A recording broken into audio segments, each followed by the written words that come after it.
Hey everybody, welcome to Room and Board.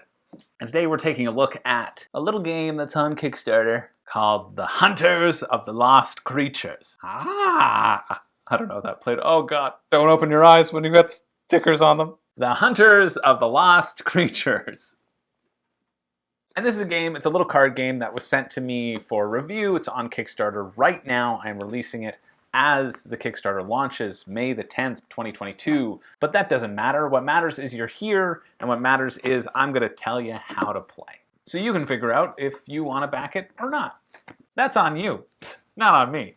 Anyway, this is a very simple game, and the reason I wanted to cover this game is because it is basically the game that I made up for myself while playing Sushi Go Party.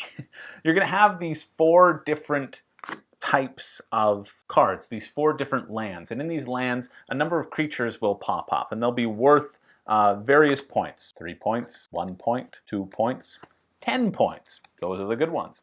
And on your turn, you're going to take a card from your hand and play it face down, and everyone reveals their card. And if nobody revealed a duplicate, you all get the creature that you were hunting. You all get the creature of that environment. But if you matched up with somebody else, if you were too greedy, you wanted that special thing and everybody was going for it, well then nobody gets it and you all take your cards back. And so the premise of the game is, how much do I push my luck? It's basically one big game of chicken. Are you going to go for the high point one? Yeah, of course I am. Well, we're both going to lose points then. Yeah, I'm fine with that. You keep playing your high points. Meanwhile, your opponent is just scooping up the 1s and the 2s and the 3s and the different powers that can force you to send someone out of your enclosure and into someone else's, while you're stubbornly just trying to get that 110 unicorn.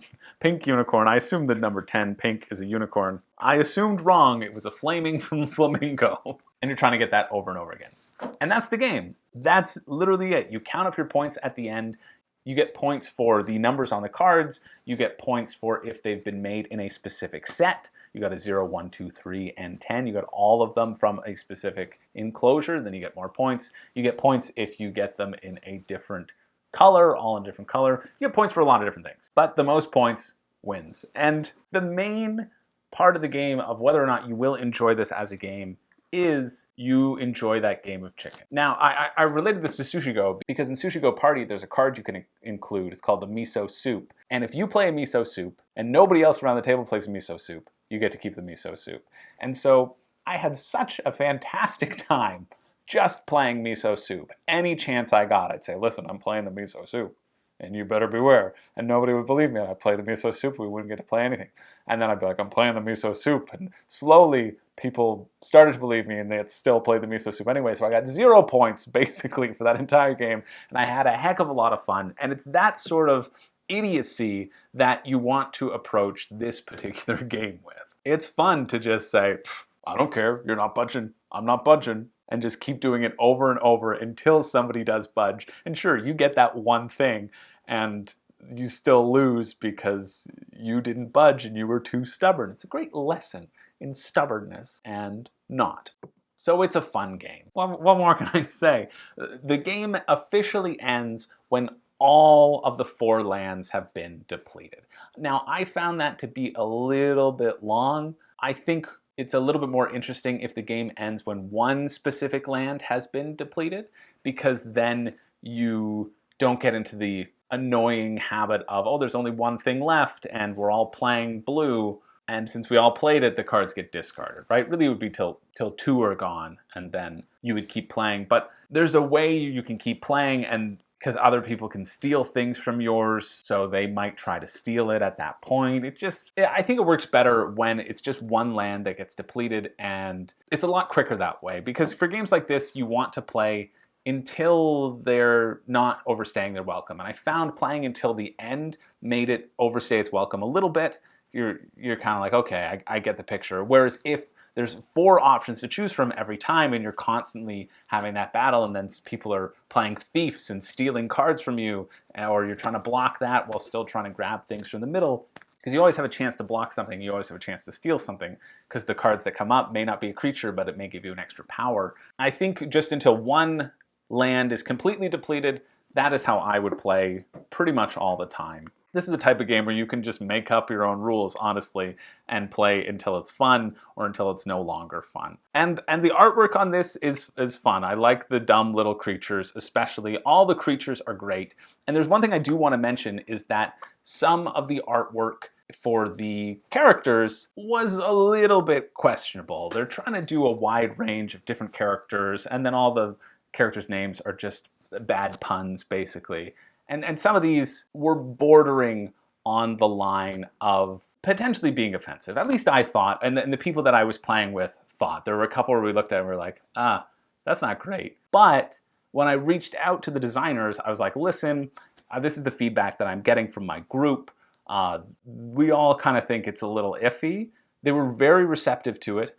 And they were very receptive, and I think those changes should already be implemented, and you'll be seeing it in the Kickstarter campaign. So I do want to highlight that in terms of great sort of creator relations, I find, in terms of taking notes and listening to feedback. I feel like this is a game that if you are backing it and there's something that you don't like, if you're vocal in the comments, it's very likely that those sorts of things could change. That's pretty much it.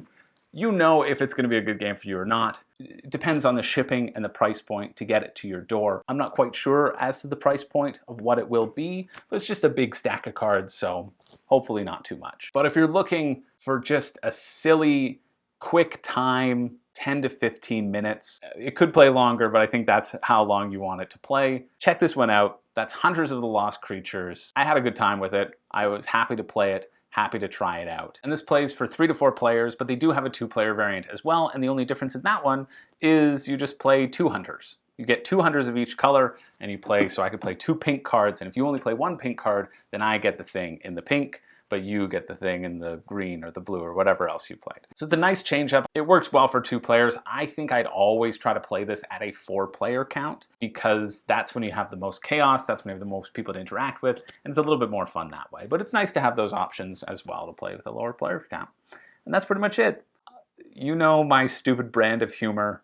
This suits with it very well. They have dumb animals like this pig Gian, and I think that tells you all you really need to know about the game. So if you want to check it out, that is on Kickstarter now if you're watching this video as it's live, or if you've stumbled upon this later, well, hey, now you know how it plays, and get it if you think that sounds like a fun time. It's not something I'm going to be constantly pulling out for a lighter game and people who just want to do something quick and laugh, and it creates an easy realm for people to talk and negotiate. Check it out. Anyway, that's it for me. Thank you so much for watching. I'm Chris George. I don't have a catchphrase, but at least it was a nice short review. That's not because the rules are so short, it's because I'm the best reviewer and can distill it very quickly for you all. Anyway, thanks for watching. See you in the next video.